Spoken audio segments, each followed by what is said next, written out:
Marx was very, very revolutionary. He was the one who was, always angry what was going on. And we realized that the way Howard Zinn wrote it, they were going back and forth constantly. So it made sense to group the strains together and try and make coherent Marxes out of all of them. See, the script was written pretty much as a one-man play, as one Marx telling the whole story. So we had to go in all as a group and break it up to how we thought the Marxists made sense.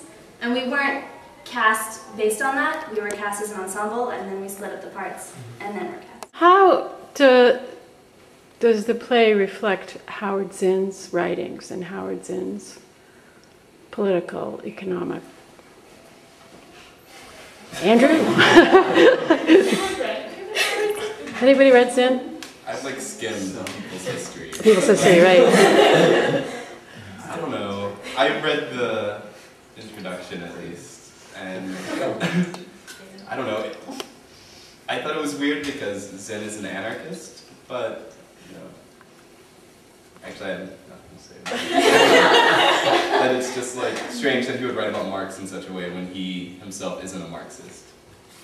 I think what Zinn does is he writes about the other side of history, and some parts of this play, like the Paris Commune, no one teaches that. Anyone in the ensemble, anyone sitting in front of me, what is the power or force or potency of doing theater about a revolution? These are so much better questions than we've had last time. Oh, they were just like the same things, like how did you divide up the play? Why is Jenny the only character who's solid? Why did you choose this space? It was like the same questions. This is all. I think. No, I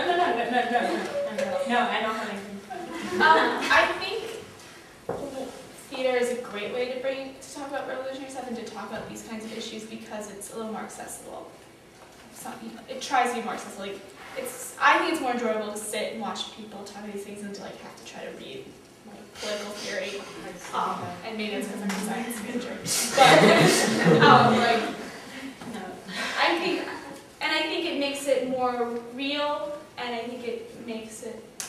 And at least it makes you a little more uncomfortable to have to hear other people's opinions and other people's interpretations of this text, and then be like, do I agree with that? Do I disagree with that? And then instead of reading the theorists and being like, okay, well that's what they say, so they must know more than me. I don't know. I'm having trouble really. And I think also doing this in a theatrical way also gives the ideas a lot more context. I mean, if you just read the Communist Manifesto, it's kind of Marx going, well, this should happen, and this should happen, and this should happen, and I think it gives it a lot more strength to see what events were going on in his life that inspired that, and how he reacted to those things, rather than just seeing them as abstract principles. I think there's a fun further. What are the ways in which you did that, and what are the ways in which you would have? Well, I guess with the space that we had, one of the goals was that it would be a really conversational thing, and I mean, we had the table set up purposely.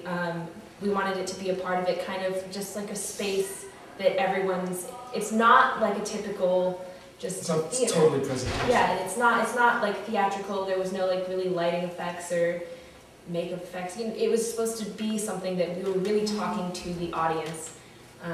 And having all the lights on, having us come and sit with you guys and come out and come back, and much more interactive, although we didn't let you say anything.